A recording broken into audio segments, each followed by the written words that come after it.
Hello everyone.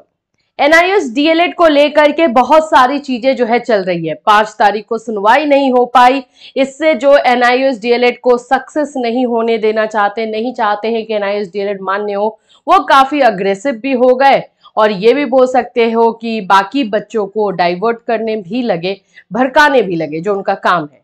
तो ये सारी चीजें तो चल ही रही है, लेकिन इस बीच में एक जो खबर आ रही है वो ये बताया जा रहा है कि 5 तारीख को सुनवाई नहीं हुई, वो कहीं ना कहीं हमारे पक्ष में ही रहा है, वो हमारे पक्ष में ही पॉजिटिव हुआ है। कैसे, क्वेश्चन आएगा ही आपका, और इसमें वो लोग भी बहुत ज्यादा क्वेश्चन करेंगे कि हाँ ये ऐसे ही बताया जा रहा, वो बताया जा रहा। जिसको जो सोचना है सोचो। आप लोगों को जो एनआईओएस डीएलएड के कैंडिडेट्स हैं, जो अभ्यर्थी हैं, जो वेट कर रहे हैं कि जल्द से जल्द जो है इसको मान्य किया जाए या फिर आप लोग को अंतरिम रिलीफ दे दिया जाए, इस बारे में आप लोग जो वेट करें, उन लोगों के लिए अच्छी ही खबर है। तो आप लोग ध्यान से समझने की कोशिश कीजिएगा कि चीजें हुई क्या थी उस दिन। तो चलो स्टार्ट करें। उससे पहले फ्रेंड्स, चैनल पर पहली बार विजिट कर रहे हो तो चैनल को सब्सक्राइब कर लेना, बेल आइकन को हिट कर देना। यहाँ पर आपको एनआईओएस डीएलएड से रिलेटेड हर इन्फॉर्मेशन जो है दी जाती है। सबसे पहले तो मैं आपको बता दूं कि एनआईओएस डीएलएड में 5 को सुनवाई नहीं हो पाई। अब इसके बाद क्या हुआ है आप लोग देख ही रहे हो, तो उसमें जाने की जरूरत ही नहीं है। नेक्स्ट डेट भी लग चुका है, 12 तारीख को सुनवाई होगी। स्पेशली टीम जो है ये चाहती भी थी कि 12 तारीख को ही सुनवाई ली जाए। अब आप बोलोगे ऐसा क्यों? क्योंकि आपने स्टार्टिंग में अगर देखा होगा तो ये 11 को सुनवाई दिखाई दे रही थी। देखो, कुछ कुछ चीजें ऐसी होती है लॉ की जिसके बारे में आपको नहीं पता होता है। जो वीक का कुछ डेज जो होता है वो फिक्स होता है, जिसमें सुप्रीम कोर्ट सिर्फ फ्रेश जो है केसेस को ही लेती है। और अगर 11 तारीख को ये सुनवाई होती तो फिर उस दिन भी नेक्स्ट डेट मिल जाता, क्योंकि उस दिन भी जो है फ्रेश जितने भी मामले थे उसको लेती सुप्रीम कोर्ट और हमारे वाले मामले को नेक्स्ट डेट दे देती। लेकिन हमारी टीम ने अपनी समझदारी दिखाई, जो हमारे एओआर है उन्होंने अपनी समझदारी दिखाई और इसको 12 तारीख को करवाया है।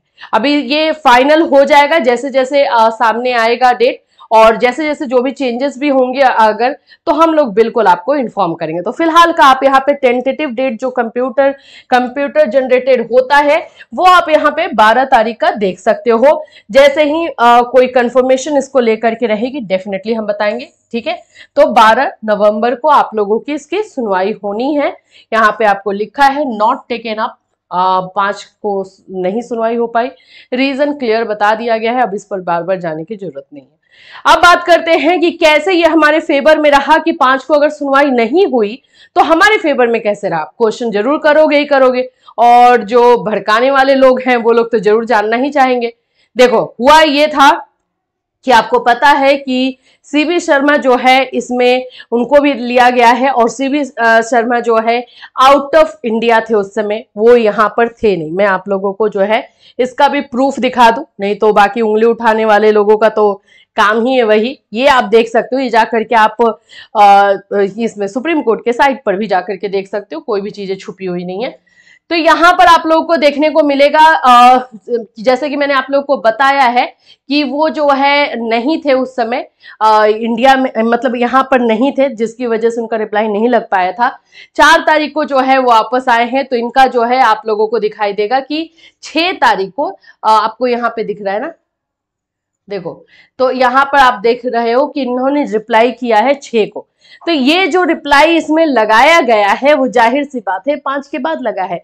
और सीबी शर्मा के बारे में बताने की जरूरत नहीं है कि वो कौन थे, एनआईओएस के अध्यक्ष थे जब जो है आप लोगों को डीएलएड करवाया गया था उस समय, और उन्होंने ही अपना, आपको पता ही है कि वीडियो रिलीज किया था और उसके बारे में बताया था कि हाँ ये जो है कोर्स करना जरूरी है, हर एक टीचर को जो टीचिंग करना चाह रहे हैं उनके लिए जरूरी है, ये सब चीजें हैं। तो उन्होंने अपना रिप्लाई सबमिट किया है। अब इनका रिप्लाई ये जो सबमिट हुआ है ये बाद में हुआ है, तो अगर 5 को सुनवाई होती तो ये हम ले नहीं पाते। अब क्या है कि 12 को सुनवाई होगी, तो ये भी हमारे केस को एक तरह से मजबूती देगा, ठीक है। अभी इसमें जो जो चीजें होंगी वो आपको बताया जाएगा। देखो, मुझे क्या लगता है कि हम लोग जितना आप लोगों के साथ ट्रांसपेरेंट है, हम लोग कहने का मतलब है यहाँ पे टीम जितना आपके साथ ट्रांसपेरेंट बनने की कोशिश कर रही है, सारी चीजें आप लोगों के साथ डिस्कस कर रही है, बता रही है, उतना ही आप लोग जो है क्वेश्चन अराइज कर रहे हो। लेकिन जो लोग नहीं बताते थे, जो लोग चुपचाप सब कुछ करते थे, इनफैक्ट आपको ये भी नहीं पता होता था कि क्या चीजें हो रही हैं, कहां तक प्रोग्रेस में है, कहां जो है ये पीछे चल रहा है, आपको कुछ भी नहीं पता होता था। तो उन लोगों का गुणगान आप करते थे और फिर जय जयकार जो है लगाते थे। तो ये आप लोगों को समझने की जरूरत है कि किस चीज पे बिलीव करे, किस चीज पे नहीं करे। और 12 तारीख को जब सुनवाई होगी तो बहुत सारी चीजें क्लियर होगी। लेकिन अगर उस दिन भी कुछ डेट इधर या उधर हो रहा है कोर्ट की तरफ से कैसे भी, तो उसमें भी फिर से आप लोग जो है ब्लेम टीम पे डालने लगोगे। देखो यहाँ पर जितने लोग हैं सब यही चाहते हैं कि जल्द से जल्द कम से कम अंतरिम जो राहत है, जो इंटरिम रिलीफ है, यानी कि एनआईयूएस डीएलएड के जितने भी अभ्यर्थी हैं उनको जो है जहां जहां पे वैकेंसीज आ रही है उनमें उन लोगों को जो है लिया जाए। ये पहला और बोल सकते हो कि टॉप मोस्ट प्रायोरिटी है, रखा गया है इसको कि इस पर काम भी किया जा रहा है। और उसके बाद जो भी है रिव्यू को लेकर के आगे बढ़ा जाएगा, सो बढ़ा जाएगा, डिसीजन को चेंज करने की कोशिश की जाएगी रिव्यू पिटिशन के थ्रू। तो ये पूरा एक बोल सकते हो कि रोड मैप रेडी किया गया है आप लोगों के लिए। अब इसमें जो भी हम सक्सेसफुल रहेंगे, देखो दो चीजें होती है, कुछ चीजें हमारे हाथ में है जिसमें हम अपना 100% क्या बोले, वो लोग 2000% अपना दे रहे हैं, दिन रात दे रहे हैं, डिस्कस करके कर रहे हैं, वो अपना काम कर रहे हैं। अगर उसमें वो जो उनके हाथ में है उसमें एकदम अपना बेस्ट दे रहे हैं, लेकिन जो चीजें उनके हाथ में नहीं है उस पर किसी का भी कंट्रोल नहीं, इनफैक्ट आपका भी नहीं और आपको जो भड़काने वाले लोग हैं उनका तो बिल्कुल भी नहीं है। तो ये बात आपको समझना है, पेशेंस रखिए और विश्वास रखिए, नहीं तो ऐसा हो कि ये लोग भी जो मदद कर रहे हैं, जो इसमें लगे हुए हैं, वो भी काम छोड़ करके चले जाए तो फिर आप लोग समझते रहना कि क्या होगा। हुआ था ना एक टाइम, ऐसा आया था ना पूरे ड्यूरेशन में, जब लगा कि एनआईयूएस डीएलएड का कुछ भी नहीं हो पाएगा, वो टाइम था ना, तो वो टाइम याद कर लो। अभी यहाँ पर एक के बाद सारी जीत मिल रही है, तो ये मत समझ लो कि हाँ हो ही गया है पक्का।